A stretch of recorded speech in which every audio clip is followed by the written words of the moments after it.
Do you ever pause to consider the power of education, particularly in the world's rural corners?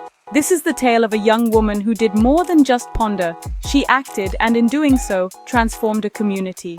Meet Li Mei, a vibrant university student from bustling Beijing. Her life took a pivotal turn when she decided to spend her summer vacation in the remote village of Dazhai, in China's Yunnan province. This decision was sparked by a university lecture on rural education disparities, and Li Mei, moved by the stark differences, decided to make a change. So she ventured into Dazhai, armed with nothing more than her passion for education and a suitcase full of books. The first few days were a culture shock. The village was a stark contrast to the skyscrapers and neon lights of Beijing. The villagers lived a simple life, untouched by the rapid urbanization of modern China. But what struck Li Mei the most was the children's thirst for knowledge, despite the lack of educational resources. Li Mei faced numerous challenges. The language barrier was the first hurdle. The villagers spoke a local dialect vastly different from Mandarin, but Li Mei was undeterred. She spent her nights learning the dialect, conversing with the villagers, and slowly bridging the gap.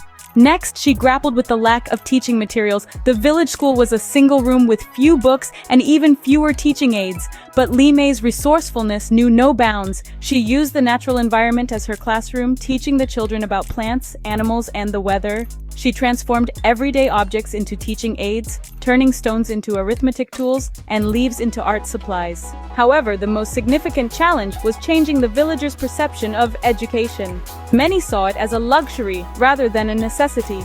Li Mei worked tirelessly to alter this mindset. She held community meetings, shared stories of successful individuals from similar backgrounds, and emphasized the importance of education in breaking the cycle of poverty.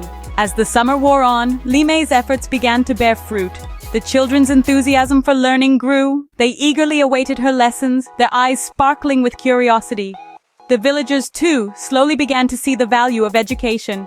Parents started encouraging their children to attend Li Mei's classes, and some even expressed interest in learning to read and write themselves. Li Mei's journey in Dazhai was a testament to the transformative power of education. She arrived as a stranger in a foreign land, yet she left as an integral part of the community.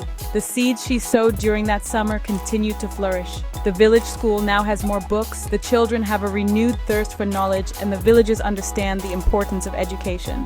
This story is not just about Li Mei. It's about the potential that lies within each of us to make a difference. It's a call to recognize the disparities in education, to step out of our comfort zones, and to use our knowledge to light the way for others. Because education, especially in the world's rural corners, has the power to transform lives. And Li Mei's journey in Dazhai is a shining example of that.